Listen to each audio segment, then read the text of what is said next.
Tried to get some decent sleep last night. That wasn't happening. The McNabb goal playing over and over in my head, man. Montreal's best game in this series so far. Just solid on all sides of the puck. Again, facing some adversity from, I think we all know. But they couldn't squeeze it out. Ugh. Knights, they win 2-1 in overtime, sending us back to Vegas with the series tied 2-2, and that sets up a crucial game 5 in this series, and I'm sure it's going to be a very loud, intimidating building to play in tomorrow night in Vegas.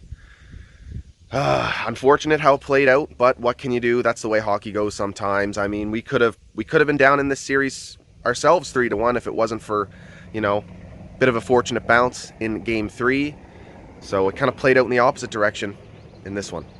What can you do, right? But we need to park it, move on, have a good effort in Game 5 because it really could be our playoffs. And I'm sure the boys are going to be fired up for that one. But let's get into this game here. Montreal starts the first period. Every line, strong shift. Specifically, though, that fourth line, Perry, Stahl, and Armia doing their thing again. Just keeping plays alive in the O-zone, winning their battles over and over and over again to generate some strong chances. Corey Perry almost potted a couple early in this game. He was fired up and ready to go in this one. But we end up with a scoreless first period and go into the second. And eventually, after a weird sequence of non-calls and then a eventual power play for the Vegas Golden Knights, Montreal with the strong PK yet again. Arturi Lehkonen, a huge standout in this one, just battling hard, just putting everything into that kill. They get it, and we end up getting a goal off yet another play off the defensive stick of Nick Suzuki. Leads to Paul Byron streaking, and what a snipe. The patience to glide in, draw Leonard just slightly over to his left, opening up the top corner above the blocker, and Byron snipes it, baby. Again, this guy just knows how to score goals, big plays for this team, and you love to see it from a journeyman of this Montreal Canadiens squad in Paul Byron, who himself puts in a big effort on the other side of the puck defensively as well on our penalty kill. We go into the third period. It's more of the same for Montreal. Just, Vegas, bit of a pushback. They definitely started the third very, very strong. They knew that this third was their series, and they came to play. And definitely their best period of the game last night, especially early. Lots of chances. Actually tested Price, got him moving in the net.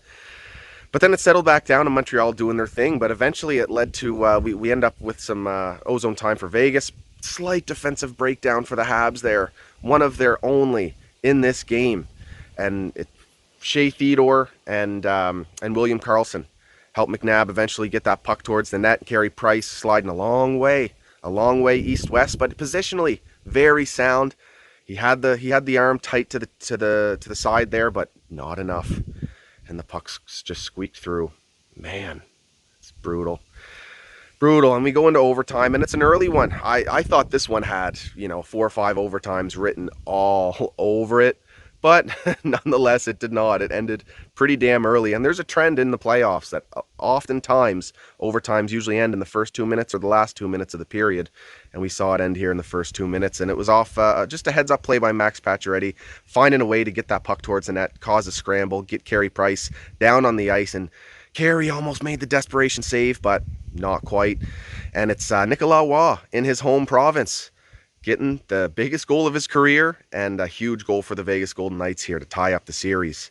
Credit where it's due there, not only to Vegas for fighting back and managing to squeak this one out, but Pete DeBoer chucking in Robin Lehner, man. And anyone talking mad shit on Lehner, shame on you, man. This is a very good goalie in the prime of his career. This is a strength of the Vegas Golden Knights team, having that duo in Fleury and Lehner. And hopefully for us, this isn't a similar trend to when Fleury on his last cup run played half the playoffs, switched it out in the semis. And it was Matt Murray on this occasion that ended up going on and winning the cup. Let's hope it doesn't play out the same way. But nonetheless, it was a very strong game from Leonard last night. He made some crucial saves in that first period for Vegas. Montreal could have taken a very quick and early lead in this game, and that wouldn't have been good for Vegas, the way Montreal likes to execute their game. So Yeah, great call by Pete and good game by Robin Leonard there. So some stats on the night. Montreal outshoots the Vegas Golden Knights. Forgive me if I'm wrong here. I don't have notes. I'm going off of memory. I believe it was 28-21 shots. The first time in this series, I do believe that we end up ahead in the shot clock, shot counter. Vegas comes back and they win the face-off battle tonight. And Philip Deneau, a regular tough night for him in the face-off dot. Clearly Vegas, pointed that out and made him a target in the dot, and they did a good job coming back and and winning tons of draws here. Montreal again wins a physical battle, putting up over 40 hits. I believe Vegas somewhere around 20. Shout out to Nick Suzuki, 7 hits on the night, and as well big Josh Anderson, 10 body checks. He was finishing a ton of them, especially in on that forecheck on the defenseman. They weren't liking it too much. Hopefully that continues. Let's keep wearing this team down the longer this series goes. Special teams, 0 for 1 on the power play, 1 for 1 on the penalty kill. Each team only get the one call, and it was it was a rough game. And I could sit here and go on and on about the officials and Chris Lee and all that, but I think everything's been said at this point. I hate that this is the storyline and it's taking over this series. I do not think it's a good look on the NHL, but you know what? For the most part, they let the boys play, and at least there's that. It seems like still it's leaning in a certain way. I'm sure you can guess which way, but I think both teams got away with a lot last night. Both teams got away with with murder at some points. But it's playoff hockey, and I love seeing that rough style of play in the playoffs. It'd just be nice if even both teams knew what was going to be called at any given time. The punch on Nick Suzuki is not the greatest look.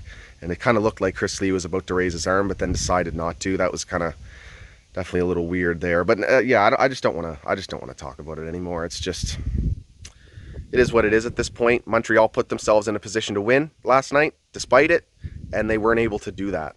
And they also managed to win one the other night when same sort of story. So we just got to battle through. And do our thing. And again, I like that the players and the coaches and management are taking the high road here. Just focus on what you can control. And focus on getting that puck in the back of the net and keeping it out of yours.